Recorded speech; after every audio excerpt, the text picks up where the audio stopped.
Polres Aceh Besar mengingatkan pengendara agar berhati-hati jika melintasi kawasan Kabupaten Aceh Besar saat mudik Lebaran. Ya, tak hanya mendaki dan tikungan tajam, sejumlah jalan di Kabupaten Aceh Besar juga rawan longsor, khususnya saat musim hujan. Meski memiliki sejumlah kawasan dengan kategori rawan, Polres Aceh Besar menyatakan kesiapan menghadapi momen mudik 1445 Hijriah. Sebanyak 120 personil dikerahkan kepolisian untuk mengamankan jalannya mudik Idul Fitri 1445 Hijriah.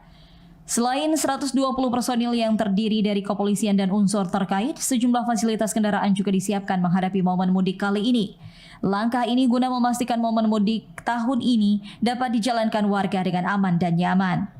Menurut Kapolres Aceh Besar, selain rawan longsor, sejumlah kawasan di kabupaten ini juga rawan kecelakaan serta pelanggaran. Untuk itu, Polres Aceh Besar telah mendirikan sedikitnya 3 pos selama momen mudik kali ini. Jadi kalau daerah-daerah kami ada beberapa kerawanan. Yang pertama rawan bencana longsor, yaitu di daerah Gunung Paro dan Gunung Pulu, Kecamatan Lung. Di situ memang masih daerah perbukitan sehingga rawan apabila terjadi hujan yang cukup lebat dan dikhawatirkan bisa longsor. Tapi untuk sampai dengan saat ini situasi masih aman dan kondusif. Untuk daerah tersebut masih kondisi yang masih terkendali.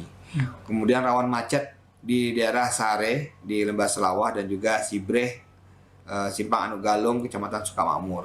Di situ memang biasanya jadi kepadatan masyarakat, baik itu yang melaksanakan aktivitas dan kegiatan masyarakat di sekitar tempat tersebut, maupun yang harus mudik ataupun balik. Biasanya dijadikan penumpukan massa di situ.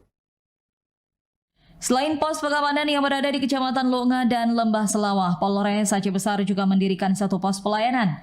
Warga juga diharapkan memanfaatkan pos yang didirikan jika akan mudik ke kampung halamannya. Dari Aceh Besar, Arman Konadi, TVRI Aceh melaporkan.